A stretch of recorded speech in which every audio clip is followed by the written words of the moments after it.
What the hell? In February 2024, 3 rangers rushed to rescue baby Bigfoots trapped beneath frozen ice. As the ice cracked and time ran out, the mission became more dangerous than anything they had faced before. But then the mother Bigfoot appeared, and what she did next would haunt the rangers forever. Jake had been leading his 3-man rescue team through the remote Bowman Lake area when the emergency dispatch came through their radios. Multiple hikers reported hearing what sounded like several children crying from beneath the frozen lake surface. The temperature had dropped to -20 degrees the night before, creating ice thick enough to support their rescue vehicles.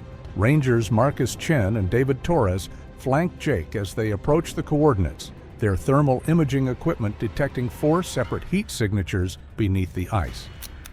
The crying sounds were coming from different locations across the lake, suggesting multiple victims trapped in air pockets. The initial assessment revealed something unusual about the distress calls. Marcus noted that the thermal signatures were positioned in what appeared to be a deliberate formation, spaced too evenly to be coincidental. Torres observed that the cries would start and stop in sequence, as if the victims were taking turns or following some kind of protocol. Jake dismissed these observations initially, focusing on the immediate need to execute the rescue, but the strange patterns would later prove significant. Jake directed his team to spread out across the ice, each ranger positioning over a different thermal signature. The coordination required split-second timing. If one rescue went wrong, it could compromise the others. Marcus took position over the largest signature near the eastern shore, while Torres moved to the center of the lake, where 2 smaller signatures were clustered together. Jake positioned himself over the 4th signature, closest to their vehicles in case they needed to evacuate quickly. The ice beneath their feet was solid, but something about the situation felt wrong. The rescue operation itself proceeded with textbook precision, each ranger cutting through the ice with practiced efficiency while maintaining constant communication about the status of their respective victims. Marcus was the first to break through, his chainsaw revealing crystal-clear water that seemed impossibly pristine for something that had been trapped beneath ice. Torres followed seconds later, his dual rescue requiring careful coordination to prevent the holes from connecting. Jake completed his cut last, working methodically to ensure the hole was large enough for safe extraction. The creatures they pulled from the icy water defied every protocol they'd been trained to follow. Small forms covered in dark fur, with faces that were disturbingly human-like, yet unmistakably something else entirely. Marcus extracted the first one, its grip surprisingly strong as it clung to his rescue gear with what appeared to be opposable thumbs. Torres managed to retrieve 2 from adjacent holes, both creatures immediately reaching for each other once they were on the surface, displaying social bonding that seemed far too advanced for any known animal species.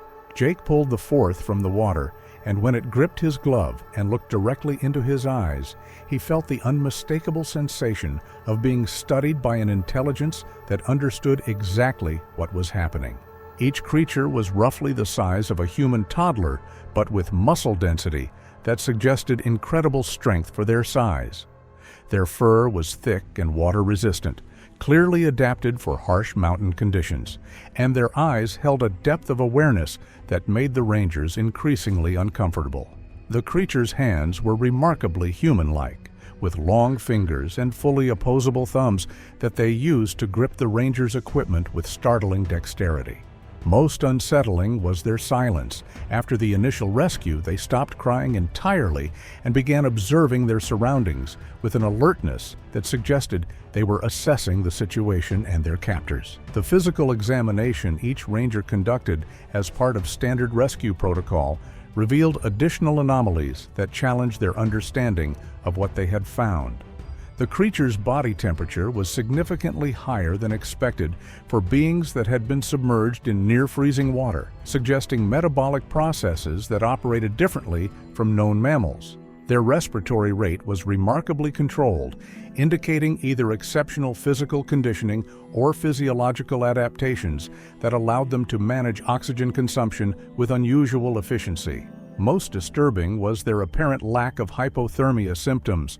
Despite prolonged exposure to conditions that should have been fatal, they showed no signs of confusion, lethargy, or physical distress. The moment all 4 creatures were secured in the team's emergency packs, the forest around them erupted into coordinated chaos. The baby creatures began vocalizing in unison, their calls carrying across the frozen landscape with piercing clarity that seemed to cut through the mountain air like sirens. All 3 rangers' radios crackled with static, then went completely dead simultaneously. Jake's equipment began registering impossible readings. His GPS showed multiple conflicting locations, his altimeter fluctuated wildly, and his thermometer recorded temperature swings that defied the stable winter conditions. The electromagnetic interference was so severe that even their backup communication devices failed to function. The equipment malfunctions extended beyond simple electronic failure. The Rangers' compasses began spinning wildly, unable to find magnetic north, while their watches stopped functioning entirely, their hands frozen at the exact moment the creatures had been secured. Jake's emergency beacon, designed to function even in the most extreme conditions, emitted only static when activated.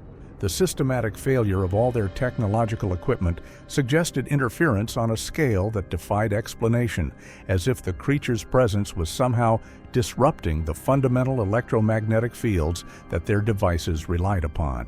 As the team began their retreat toward their vehicles, massive tracks started appearing in the snow around the lake, not one set, but multiple trails converging on their location from different directions.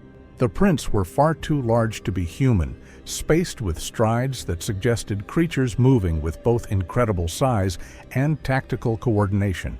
Marcus counted at least 6 different sets of tracks, all heading directly toward their position. Each track was still warm, melting the snow around its edges, which meant their makers had been close enough to watch the entire rescue operation. The depth of the impressions suggested creatures weighing several hundred pounds each, moving with surprising stealth until this moment. The track analysis revealed disturbing details about their pursuers' capabilities and organization.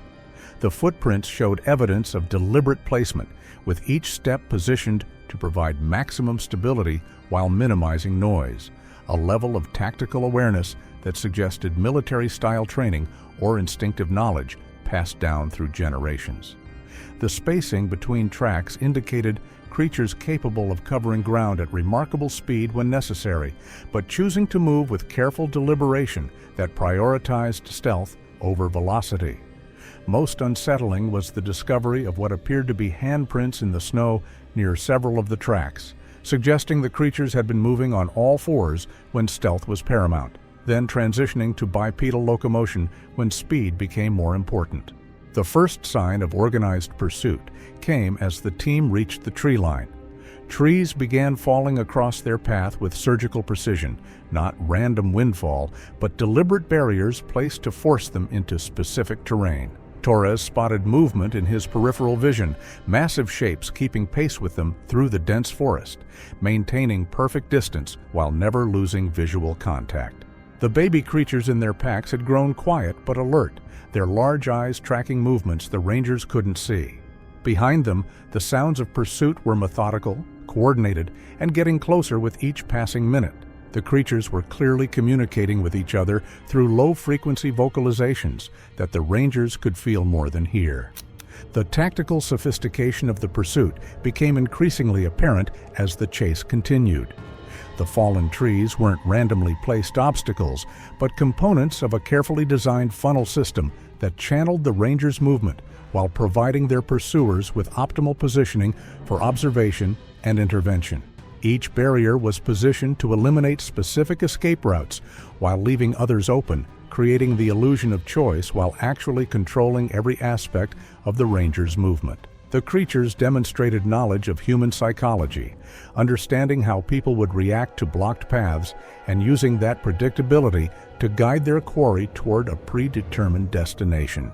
Jake's training had prepared his team for wildlife encounters, but nothing had equipped them to handle multiple intelligent predators, working together with apparent tactical knowledge. The creatures following them were using the terrain strategically, driving the Rangers away from their vehicles and toward areas where escape would be impossible.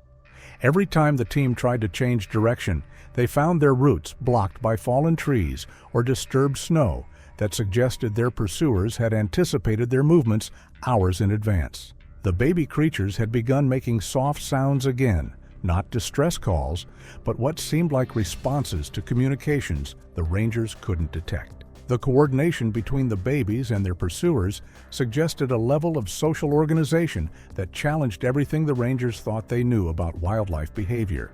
The communication system operating around them became increasingly sophisticated as the pursuit continued. The baby creatures would make specific vocalizations that were immediately answered by sounds from the forest, creating a real-time information network that kept their pursuers informed of the rangers' exact location, physical condition, and apparent intentions. The adult creatures seemed capable of interpreting subtle changes in the baby's calls, understanding not just where the rangers were, but how they were moving, whether they appeared tired or stressed, and what their likely next actions might be. This level of communication suggested language capabilities that rivaled human complexity. The chase intensified as daylight began to fade, winter darkness falling over the mountains like a curtain. The sounds of pursuit grew bolder. Multiple sets of heavy footsteps, coordinated movement through the underbrush, and occasionally vocalizations that carried emotional complexity none of the rangers had ever heard from animals. Marcus realized with growing dread that they weren't being chased by predators driven by instinct. They were being hunted by parents whose children had been taken. The intelligence behind the pursuit was planning something far more sophisticated than simple retrieval. The creatures were herding them like experienced hunters, using the terrain and their superior knowledge of the area to control every aspect of the chase. The emotional dimension of the pursuit became increasingly apparent as darkness fell. The vocalizations from their pursuers carried tones that were unmistakably parental. Concern, determination, and carefully controlled anger that spoke to universal experiences of family protection. The creatures weren't simply trying to recover their offspring.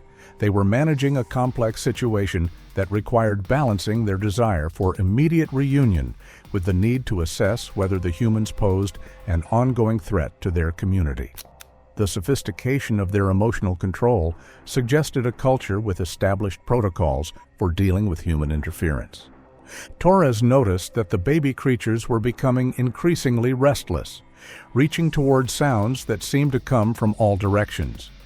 Their behavior suggested they were communicating with their pursuers, providing information about their captor's condition and location. The adult creatures following them seemed to understand exactly what the rangers were, not threats to be eliminated, but obstacles to be managed in the recovery of their offspring. The pursuit had evolved from aggressive to patient, as if the creatures were waiting for the right moment to make their move. The rangers began to realize that they were being led somewhere specific, that this wasn't a random chase, but a carefully orchestrated operation. The forest around the team began to reveal signs of long-term habitation that challenged everything they thought they knew about wilderness areas. Trees had been deliberately arranged to create pathways and observation points, stones positioned as territorial markers, and areas of the forest floor maintained with obvious intelligence. Broken branches had been woven together to form what looked like communication markers, and certain trees showed evidence of regular use as lookout points. Jake realized they weren't just being chased through wilderness, they were trespassing through territory that had been carefully managed by something with planning capabilities and social organization that rivaled human communities.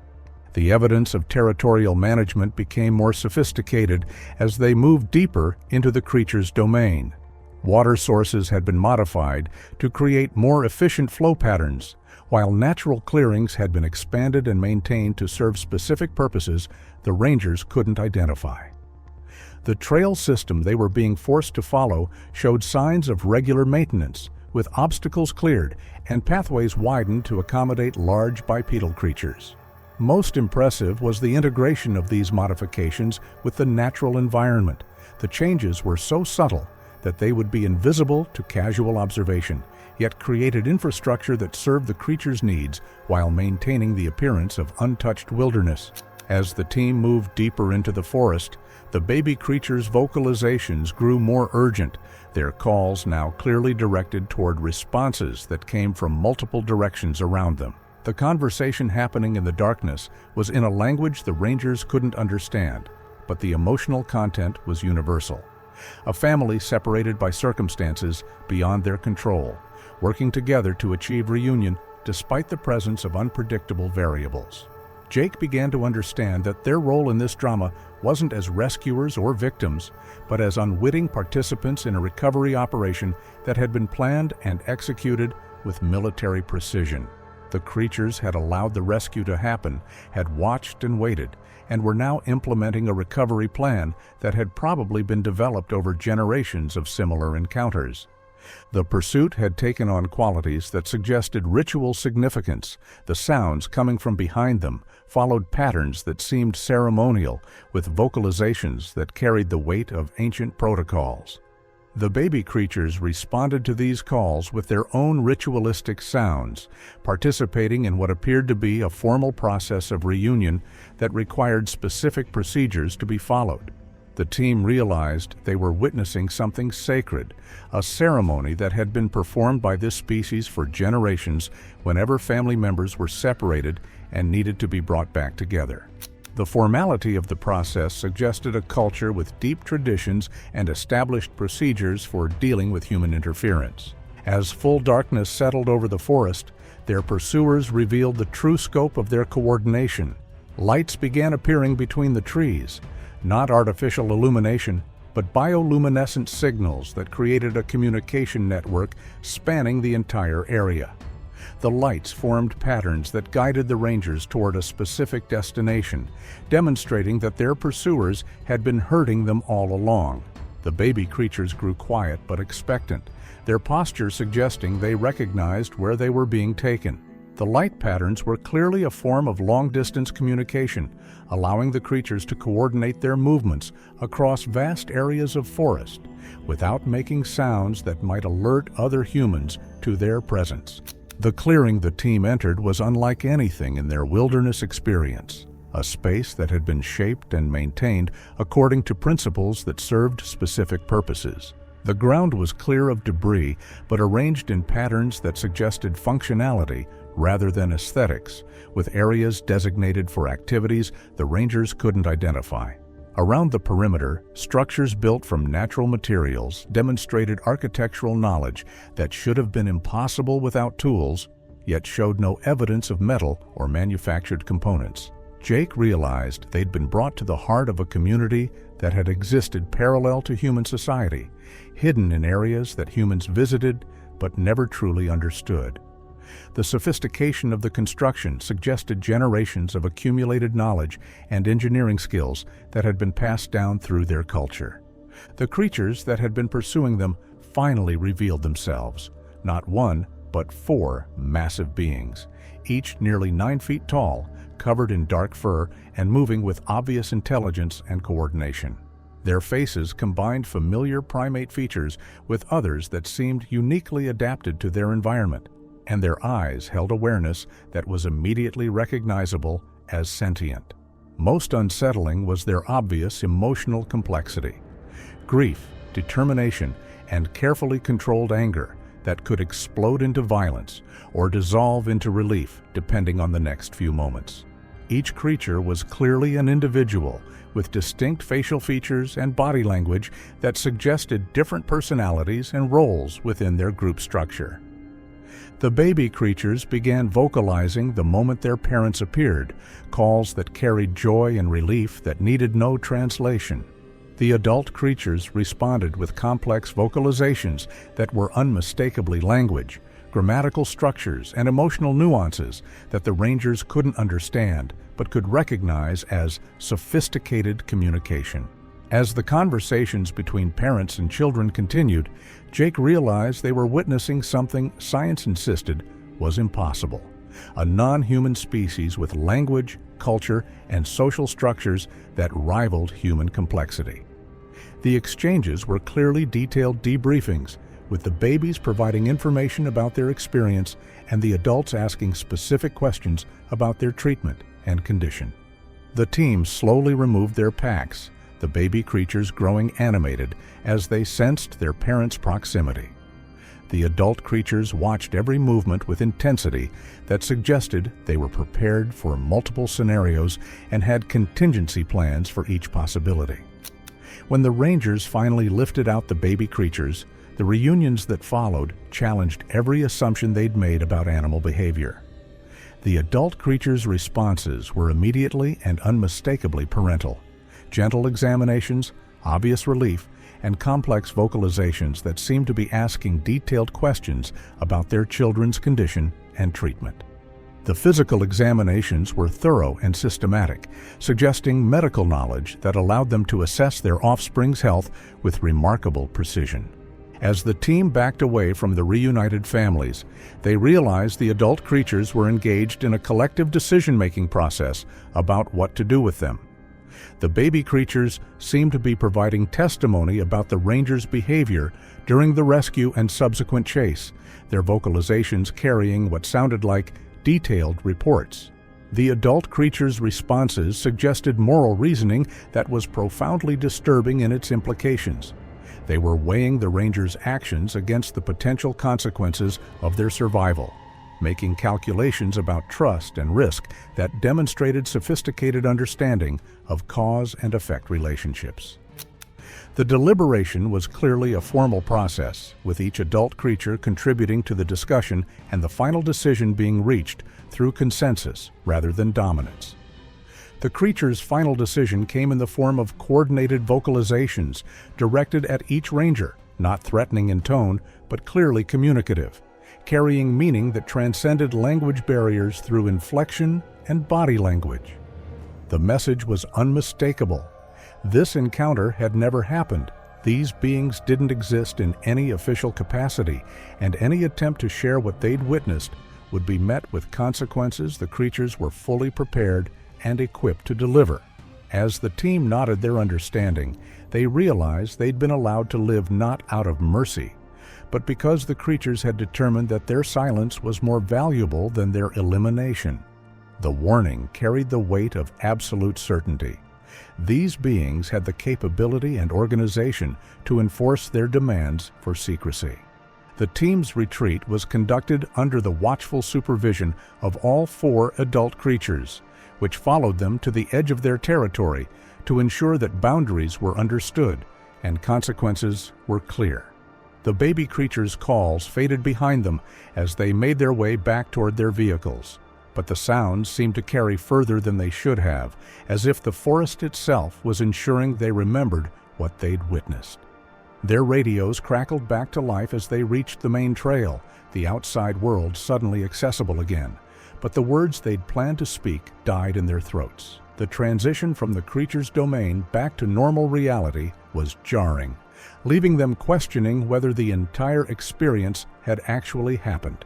The official report the team filed described a successful rescue of bear cubs that had fallen through thin ice, a story that satisfied their supervisors and closed the case without raising uncomfortable questions that might lead to investigations they couldn't afford to have conducted. But the thermal imaging footage from their equipment told a different story entirely. Heat signatures that didn't match any cataloged animals, vocalizations that suggested linguistic complexity rather than instinctual communication, and evidence of intelligence that challenged fundamental assumptions about what lived in the wilderness areas humans thought they controlled. The footage remained secured in locations known only to them, understanding that it represented proof of something the world wasn't ready to accept. Each ranger kept separate copies of the evidence, knowing that their careers and possibly their lives depended on maintaining the secret they'd been entrusted with. The lake where they'd made their discovery was quietly closed to public access, officially due to unstable ice conditions that posed unacceptable safety hazards to winter recreationists.